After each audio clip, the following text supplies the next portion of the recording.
Enjoying whisky is about much more than just drinking it. It's about learning, it's about educating yourself on the steps from grain to glass. It's about embracing the fascinating origins of the water of life and then stepping back in time to trace the evolution of some long-standing brands. And today, I'm going to do just that by exploring the origins of the iconic and famous spot whiskies of Ireland, and in particular, delve into the reincarnation of the yellow spot here. So stay tuned as my spiritual odyssey continues.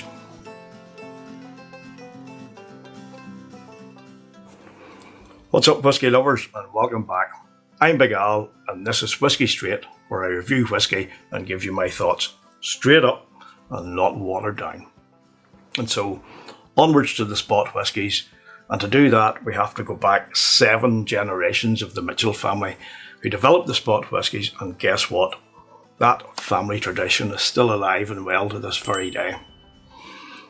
What we've got here is a story of entrepreneurship, of hard work, of trials and tribulations, triumph in the face of adversity, staying true to your origins, and in doing so, keeping alive the iconic pot still spot whisky range. Now, Mitchell & Sons is one of Ireland's last remaining wine merchants and whisky bonders. The story actually begins as far back as 1805, when the business, based on Grafton Street, was a bakery and the go-to place in Dublin for tea, confectionery and cakes, even attaining the royal warrant and the title of confectioner to Her Majesty. Now later, they expanded the business and turned their hand to wine importing, and then in 1887 the whisky magic was born when the family began whisky bonding. Now this involved a collaboration with the Jameson Distillery in Bow Street. And what that involved was Mitchell's sending their wine, sherry and port casks via horse and cart to the distillery. There they were filled and returned to Mitchell's cellar warehouse underneath Fitzwilliam Lane, where they were left to mature until they were ready to be bottled and sold. And at this point, this is where the spot name comes into play. The barrels were each daubed with a spot of paint, the colour determining how long it was to be matured for. Now blue was for 7 years, green for 10, yellow for 12 and red for 15. Now, those of you familiar with the brand will know that there is no blue today, though the other 3 are available, the red being the most recent to have been reincarnated and to much acclaim. In its heyday, Green Spot had many famous drinkers, most notably the well-known and legendary playwright Samuel Beckett, who ordered directly from Dublin and had the cases shipped to his home in Paris. Wise man of impeccable taste. Now, in the mid-1950s, Irish whisky took a big hit and it went into decline. Green Spot survived, but the last bottling of the yellow spot was in the 1950s. Green Spot's future was cast into doubt in the mid-1970s, but thankfully Mitchell's lobbied successfully to get the Irish distillers to reverse its decision to stop supplying to whisky bonders. Now that move saved Green Spot and led to the reintroduction also of Yellow Spot, plus a couple of special releases of the Green Spot. So now we move on to the reincarnation of Yellow Spot and how did it actually come about. Well, after many years being out of circulation, a chance discovery of a still unopened bottle of the original Yellow Spot in the Museum of Dublin led Mitchell's to meticulously research old files, and lo and behold, the original recipe was discovered. So what is Yellow Spot whisky? Well, it's a single pot still made from malted and unmalted barley that has been matured for at least 12 years in bourbon casks, sherry butts and Spanish Malaga casks. It's triple distilled, non-chill filtered and bottled at 46% ABV. Now, importantly, this isn't a finished whisky. All the pot still in the bottle here has been matured for the full term in each cask, so the recipe brings out the full flavours and best in each. These days, it's bottled for Mitchell & Son at the wonderful Middleton Distillery, home of Irish distillers. So let's get right into it. If you're fortunate enough to have a bottle of this beautiful pour, please pop it open and enjoy it with me. If not, pop open a tipple of your choice and share this moment with me. Sláinte. So let's start off with the nosing. Cheers.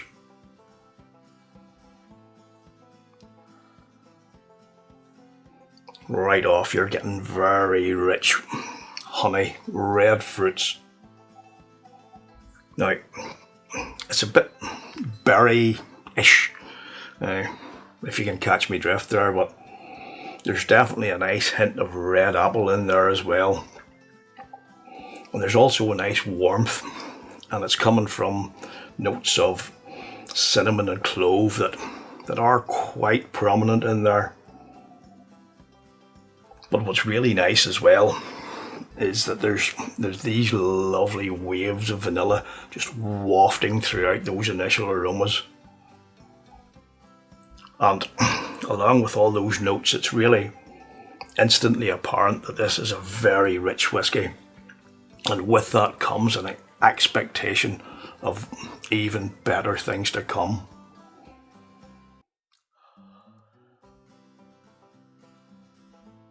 They're getting it on the nose there again. The vanilla, it's more prominent, and that initial clove note is a tad more peppery now. It's a bit like role reversal from the first nosing. So it is, as the fruitiness wafts in now, and right, oh yes, now here comes a bit of the tropics. I'm getting a right fair big hit of mango there. Oh yeah, and that's really, really nice. Yeah, I'm a big mango fan, by the way. Oh, that's good. Now I'm getting some marshmallows, you know, like those pink and white ones. Who makes them? Is it Prince's or something? Like the good ones, the ones that you can like toast over the barbecue that just don't all melt and turn gooey.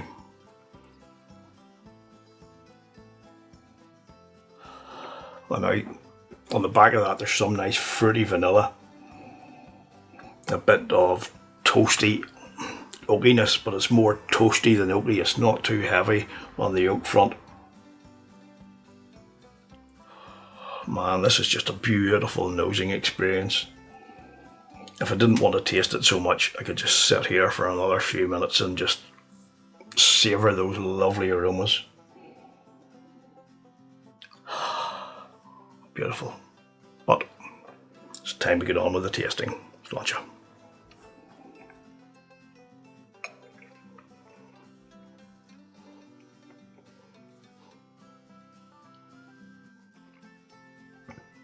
Oh damn, this is good. It's so very good. Big introduction of vanilla, and then come rolling right after that there's a nice fruity burst and a bit of heat. Now that's like initially cinnamon in nature, and then it becomes more clove, but right off the mouthfeel here, it just takes the whole experience right up a notch. It's creamy, it's buttery, it's rich, and that full-bodied element, it just provides a beautiful intensity to all the flavours, and it, not only that, it keeps them well balanced as well. God, that's good. It's really, really good. So let's go in again and see what the second sip brings.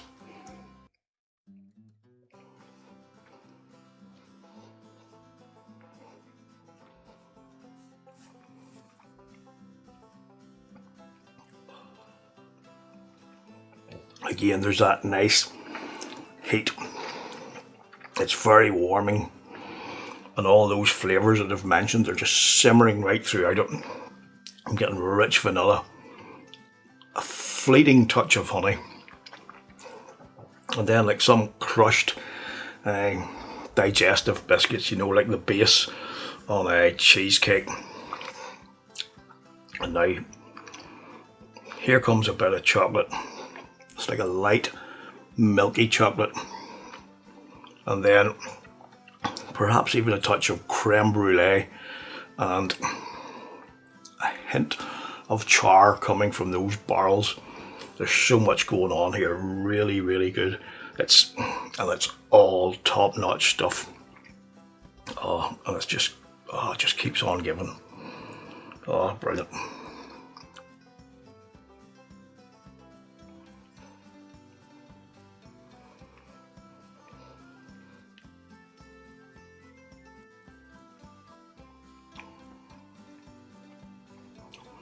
Chocolate becomes a bit more prominent now. And again, very distinct note of vanilla, which comes right in the back of it. And then that lovely mango note, it just pops up right in there again. And I'm also getting now at the moment some creme brulee. And it's not something that I initially got when I started drinking this bottle, which I bought a few months ago.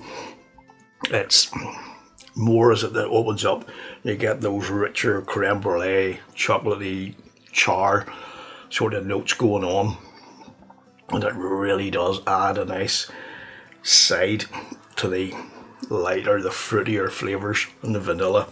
Really, really top-notch stuff. As I say, this is a whiskey that keeps on giving. It's got a lovely long finish. You actually can still enjoy this whiskey for a good few minutes after you've taken a sip. It just keeps on going. That rich, creamy, buttery nature, it just coats the palate, and it just holds all those flavours in. And it's like one, even if you were just taking it as a sip of an evening, you could just like take a little sip and just savour that experience. And just sit back, fold your arms and go like, damn, that's good. And you wouldn't have to go back to the glass for a good few minutes, because you could still taste that true, iconic, lovely Irish whiskey in your mouth. So very good. But anyway, let's get on to my final thoughts. I've rambled on long enough. Sláinte. Now, to sum up, this is a fabulous whiskey. For me, it's definitely a cut above the green spot. A truly classic Irish whiskey. Like I said in my introduction, learning about its origins, its ups and downs, and subsequent resurgence, it gives you a much greater appreciation of the whiskey and adds that extra dimension to the overall tasting experience. This is a whiskey to savour. It's complex, it has an abundance of rich aromas, and the creamy, buttery mouthfeel just allows the flavours to caress your palate and linger to a long and extremely satisfying finish.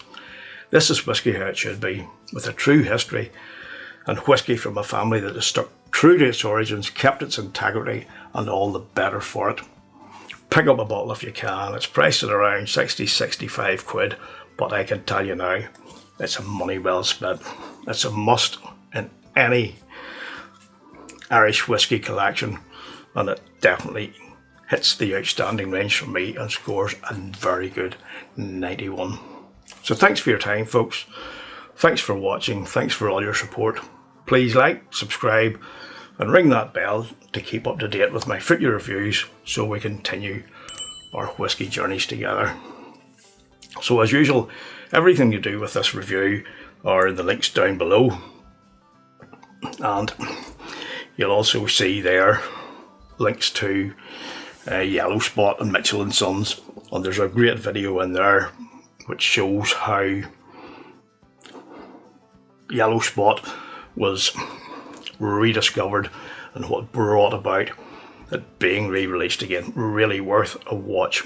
Fantastic stuff. So be sure to check that out. So thanks again for watching, folks. Definitely, if you see this anywhere, pick it up. You'll not be disappointed, particularly if you're an Irish whiskey fan. It's just sublime. So anyway, I'll leave it at that. So until next time, look after yourselves, stay safe, and as always, drink your whiskey the way you like it. Sláinte.